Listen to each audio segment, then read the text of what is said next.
బలపరచడానికి గాను ప్రతిపక్షంలో ఎన్నో అవమానాలను ఒత్తిళ్లను ఎదుర్కొని నిలిచినటువంటి వ్యక్తి, మహిళా భద్రత దళితుల హక్కులపై గట్టిగా నాటి ప్రభుత్వాన్ని నిలదీసినటువంటి నాయకురాలు, కష్టంతో పట్టుదలతో రాజకీయంలో గుర్తింపు సాధించినటువంటి వ్యక్తి, ప్రస్తుత హోంశాఖ మంత్రులు శ్రీమతి వంగలపూడి అనిత గారిని ఈ తీర్మానాన్ని బలపరచడానికి రావాల్సిందిగా ఆహ్వానిస్తున్నాం. ధన్యవాదాలు సార్. జై తెలుగుదేశం. ఒక మహానుభావుడి రూపకర్త, ఇంకొక విజనరీ నాయకుడి కార్యదక్షత, క్రమశిక్షణ, ఇంకొక యువ నాయకుడి భవిష్యత్ ప్రణాళిక, వీళ్ళ ముగ్గురిని కూడా నడిపిస్తున్న పార్టీ కోసం ప్రాణ త్యాగానికైనా సిద్ధపడే కార్యకర్త, అన్నీ కలిపితే తెలుగు జాతి గర్వపడే తెలుగుదేశం పార్టీ. ఆ తెలుగుదేశం పార్టీ ఏటేటా జరుపుకునే ఈ మహానాడు నిజంగా ఒక పండుగ, ఒక జాతరనే చెప్పాలి. ఈ మహానాడు అనేది ఒక రాజకీయ సభ కాదు.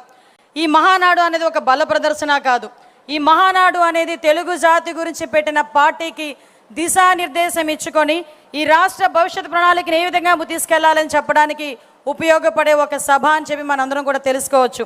ఈ కార్యక్రమంలో తెలుగు జాతి ఉన్నంత వరకు తెలుగువారి గుండెల్లో ఉండే యుగ పురుషుడు అన్న నందమూరి తారక రామారావు గారికి పాదపద్మములకు నమస్కారాలు సమర్పిస్తూ ఈరోజు ఈ కార్యక్రమానికి నవ్యాంధ్ర శిల్పి, కోట్లాది ప్రజల ఆశాదీపం, ఒక విజనరీ నాయకుడు, ఆ రోజు ఎన్టీ రామారావు గారు ఆత్మవిశ్వాసంతో ఉండాలి, ఆత్మ గౌరవంతో ఉండాలి, ఢిల్లీ నడివీధుల్లో తెలుగు వాళ్ళు నిలబడేటట్టు చేయాలి అనుకుంటే అదే ఆత్మగౌరవాన్ని ముందుకు నడిపిస్తూ అదే ఆత్మవిశ్వాసంతో ఈరోజు ఢిల్లీ నడివీధుల్లోనే కాదండి, ప్రపంచం ఏ మూలకెళ్ళి జై తెలుగుదేశం అంటే నలుగురు బయటకు వస్తారు జై తెలుగుదేశం అని.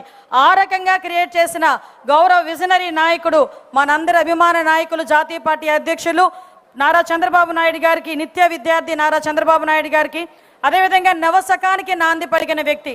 ఈరోజు ఈ మాట నేను పర్టికులర్గా చెప్పాలి, ఎందుకంటే జాతీయ వర్కింగ్ ప్రెసిడెంట్గా ఎన్నికైన తర్వాత మొట్టమొదటి మహానాడు చేస్తూ ఉంటే ఈరోజు నెల్లూరులో మహానాడు కొంచెం క్యాన్సిల్ అయింది. విజువల్గా మనందరం కూడా ఇలా ఈరోజు వర్చువల్గా చేయాలి అని అనుకునేటప్పుడు నేను కొంచెం బాధపడ్డా. అయ్యో, ఫస్ట్ టైం లోకేష్ బాబు గారు వర్కింగ్ ప్రెసిడెంట్ అయిన తర్వాత మహానాడు చెప్పుకుంటున్నామే, ఈరోజు ఇలా అయింది ఏంటి అనుకుంటే దానికి 10 కాదు 20 ఈరోజు మహానాడు రాష్ట్ర వ్యాప్తంగా 14 లక్షల మంది తెలుగుదేశం పార్టీ కుటుంబ సభ్యుల మధ్యలో జరుగుతుందంటే లోకేష్ బాబు గారు వెరీ బ్లెస్డ్ అని చెప్పి మనందరం కూడా తెలుసుకోవాలి, మనందరికీ కూడా తెలుస్తుంది. యువగలం అధినేత, ఎంతోమంది యువకుల తాలూకా తన గలాన్ని తన గలంగా ముందుకు నడిపిస్తున్న యువ నాయకుడు నారా లోకేష్ గారికి ప్రత్యేకంగా నేను ధన్యవాదాలు తెలియజేసుకుంటూ ఈరోజు హైబ్రిడ్ విధానంలో ఈ స్క్రీన్ల ముందు కూర్చున్న ఎంతోమంది తెలుగుదేశం పార్టీ కుటుంబ సభ్యులందరికీ కూడా 14 లక్షల 15 లక్షల మంది కుటుంబ సభ్యులకి ఈరోజు ఇక్కడే ఉన్న పెద్ద నాయకులందరికీ కూడా మరొకసారి ధన్యవాదాలు తెలియజేసుకుంటున్నా. ఈ వేదిక సాక్షిగా అత్యంత ప్రాధాన్యత కలిగిన రాజకీయ తీర్మానంలో బలపరిచే అవకాశం, ఒక సామాన్య కార్యకర్తని అనుకునే చెప్పే కానీ ఒక సామాన్య టీచర్ని, ఒక సామాన్య కార్యకర్తని, ఎక్కడో వెనకాతల ఎటువంటి రాజకీయ నేపథ్యం లేదు, వెనకాతలు ఎక్కడ ఆర్థిక బలం లేదు, అంగబలం లేదు, కేవలం ఒక టీచర్ ఏం చదువుకున్నావమ్మా అని ఆ రోజు రాజకీయాలకు తీసుకొచ్చి ఈరోజు హోమ్ మినిస్టర్ స్థాయిలో నుంచోబెట్టడమే కాకుండా అత్యంత ప్రాధాన్యత రాజకీయ తీర్మానంలో బలపరిచే అవకాశం ఇచ్చినందుకు తెలుగుదేశం పార్టీ కార్యకర్తలకే కాదు నాయకుడికి పాదాభివందనం చేసుకుంటూ ఈ అవకాశంలో మీ అందరికీ కూడా తెలియాలి. ఈరోజు ఒక భావోద్వేగం మహానాడు పండుగ అంటేనే. మహానాడు పండుగ ఈరోజు మనం ఏసీ రూమ్లో కూర్చొని మాట్లాడాం, కానీ ఇంతకుముందు మహానాడు పండుగ అంటే కిలోమీటర్ నడవటానికి తుండిగుడ్డలు, పసుపు గుడ్డలు, చేతులు చవటలు తుడుచుకుంటూ వచ్చిన సందర్భాలు మనం మర్చిపోలే. ఈ రోజు అక్కడ ఏం భోజనాలు పెడతారో భోజనాల గురించి మేము రాలేదు. మండు టెండర్లు, రోహిణీ కార్తెలు అంటే బండరాయిలు కూడా పగిలిపోయి ఎండలో సైతం మహిళలు కూడా పుట్టింటికి వచ్చామని ఆనందంలో తీసుకొచ్చే పరిస్థితిని కూడా చాలా సందర్భాల్లో మనం చూసిన సందర్భం. అటువంటి మహానాడు ఈరోజు మహిళలకు అంకితం చేసిన ఘనత కలిగిన నా నాయకుడు నారా చంద్రబాబు నాయుడు గారికి ఆంధ్రప్రదేశ్లోనే కాదు తెలుగు మహిళలందరి తరపున నేను ధన్యవాదాలు, నమస్కారాలు తెలియజేసుకోవాలి. ఈరోజు మహానాడు తెలుగు మహిళలకు అంకితం చేస్తున్నామని చెప్పాం, కానీ ఆ రోజు నందమూరి తారక రామారావు గారు పార్టీ పెట్టినప్పుడే ఆ రోజు నుంచి ఈ రోజు వరకు మహిళలకి ప్రాధాన్యత కలిగించిన వ్యక్తి. ఆ రోజు మహిళలకి ఆ రోజు మనందరికీ తెలుసు, ఆస్తుల సమాన వాటా హక్కు ఇవ్వాలి అని చెప్పి పుట్టింటిలోనే కాదు అత్తింటిలోనూ కూడా గౌరవం పెంచిన ఘనత తెలుగుదేశం పార్టీది. ఆ రోజు పద్మావతి యూనివర్సిటీ ద్వారా మహిళలను విద్యకు దగ్గరగా చేయాలి అనుకోవడం కానీ, రాజకీయాలకు ఎక్కడో వంటింటి కుందేలుగా ఉండే మహిళలను బయటకు తీసుకొచ్చి రాజకీయాలుగా ముందుకు తీసుకెళ్లాలని చెప్పి ఆ రోజు స్థానిక సంస్థల ఎలక్షన్స్లో రిజర్వేషన్లు కల్పించడం కానీ, మళ్ళీ తిరిగి ఈరోజు చట్టసభలలో సైతం 33% రిజర్వేషన్ని ఎవరు కల్పించినా కల్పించకపోయినా దేశం మొత్తంలో మొట్టమొదటిసారిగా మహిళలకు అవకాశం ఇస్తున్న ఏకైకమైన పార్టీ ఏదైనా ఉందంటే అది మన తెలుగుదేశం పార్టీ.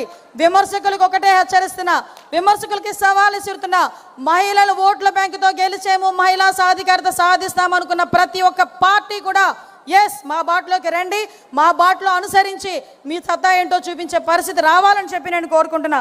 మీ అందరికీ తెలుసు, ఆ రోజు మున్సిపల్ కర్ణాల వ్యవస్థల నుంచి ఆ రోజు బయటకు తీసుకొచ్చి మాండలిక వ్యవస్థలకి ముందుకు తీసుకొచ్చి ఆ రోజు గ్రామీణ వ్యవస్థ నుంచి కూడా రాజకీయాలు పరిచయం చేసిన ఘనత, ఆ రోజు 2 రూపాయలకి కిలో బియ్యం ఇచ్చిన, ఆ రోజు పెన్షన్లు ప్రవేశపెట్టిన, జనతా వస్త్రాలు ఇచ్చిన, హౌస్ స్కీమ్ ఇచ్చిన, ఈ రాష్ట్రంలో మొట్టమొదటిగా సంక్షేమం అన్నది అలవాటు చేసిన, సంక్షేమం అన్నది చూపించినా కూడా మొట్టమొదటి పార్టీ తెలుగుదేశం పార్టీ.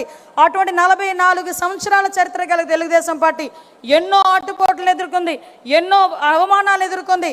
కానీ ఏ రోజైతే అదే లెగసీని ముందుకు తీసుకెళ్ళడానికి తన భుజ స్కంధాల మీద ఈ తెలుగుదేశం పార్టీని వేసుకున్నాడు ఈ మహానుభావుడు చంద్రబాబు నాయుడు గారు. ఎన్నో అవమానాలు పడ్డారు, ఎంతోమంది ఎన్నో మాటలు పడ్డారు, అయినా కూడా ఎక్కడ కొంచెం చెక్కు చెదరలే. ఈరోజు నన్ను నమ్ముకొని కొన్ని కోట్ల మంది కార్యకర్తలు ఉన్నారు. ఆ కార్యకర్తలకి న్యాయం జరగాలి, ఈరోజు మన రాష్ట్రాన్ని బాగు చేయాలి అని 1995లో ఆయన మనకు ముఖ్యమంత్రి అయిన తర్వాత సుమారుగా 2004 వరకు ఆయన తీసుకున్న సంస్కరణలు చూస్తే నిజంగానే తమ్ముడు మొన్న ఆది అన్నాడు ఎన్నో సినిమాలు తీయచ్చు, అందులో సినిమాలు తీశారు కూడా. ఆ రోజు ఉమ్మడి ఆంధ్రప్రదేశ్లో విజన్ 2020 విజన్ పెట్టారు. నేను చెప్పానప్పుడు నేను చదువుకుంటున్నాను సార్, మీ 2020 విజన్ టైంలో మీ 2047 విజన్కి మీ మంత్రివర్గంలో నేను ఒక మంత్రిగా ఉన్నాను సార్, అదే నా అదృష్టం అని చాలా సందర్భాల్లో సార్కి చెప్పా. జన్మభూమి కార్యక్రమం అన్నారు, క్లీన్ అండ్ గ్రీన్ అన్నారు, ఇంకుడు గొంతులు అన్నారు, డ్రిప్ ఇరిగేషన్ అన్నారు, విద్యుత్ రంగంలో సంస్కరణలు తీసుకొచ్చారు, ఐటీకి ప్రోత్సాహం ఇచ్చారు. అటువంటి సంస్కరణల నుంచి ఈ రోజు వరకు జన్మభూమి కార్యక్రమాన్ని కాదు శ్రమదానం కార్యక్రమాన్ని చేశారు.